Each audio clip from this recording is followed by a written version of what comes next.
Chapter 23.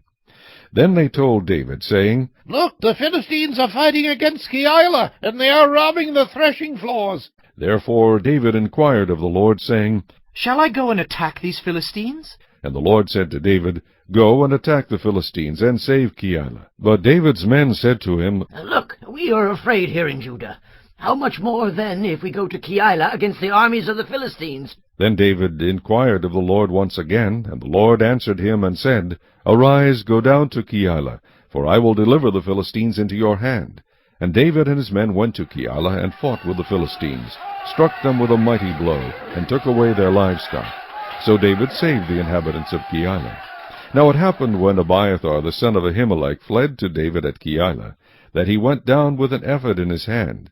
And Saul was told that David had gone to Keilah. So Saul said, God has delivered him into my hand, for he has shut himself in by entering a town that has gates and bars. Then Saul called all the people together for war, to go down to Keilah to besiege David and his men.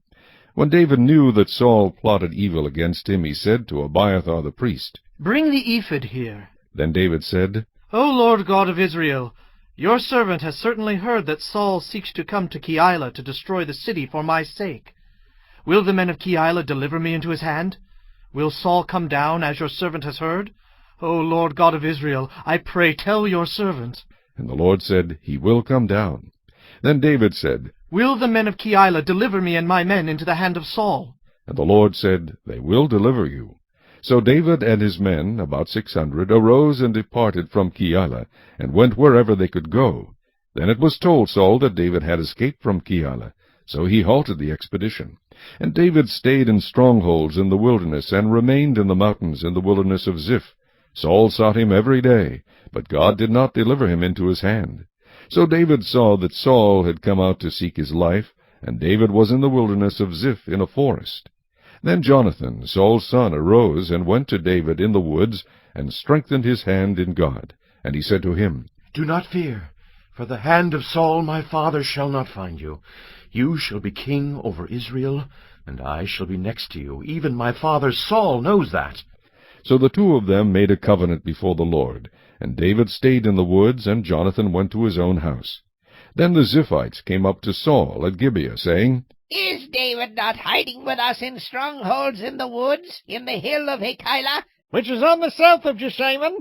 Now therefore, O king, come down according to all the desire of your soul to come down, and our part shall be to deliver him into the king's hand. And Saul said, Blessed are you, O the Lord, for you have compassion on me. Please go and find out for sure, and see the place where his hideout is, and who has seen him there, for I am told he is very crafty. See therefore, and take knowledge of all the lurking places where he hides, and come back to me with certainty, and I will go with you. And it shall be, if he is in the land, that I will search for him throughout all the clans of Judah. So they arose and went to Ziph before Saul. But David and his men were in the wilderness of Maon, in the plain on the south of Jeshimon. When Saul and his men went to seek him, they told David. Therefore he went down to the rock, and stayed in the wilderness of Maon. And when Saul heard that, he pursued David in the wilderness of Maon. Then Saul went on one side of the mountain, and David and his men on the other side of the mountain. So David made haste to get away from Saul, for Saul and his men were encircling David and his men to take them. But a messenger came to Saul, saying, Hurry and come, for the Philistines have invaded the land. Therefore Saul returned from pursuing David, and went against the Philistines. So they called that place the Rock of Escape. Then David went up from there, and dwelt in strongholds at En-gedi.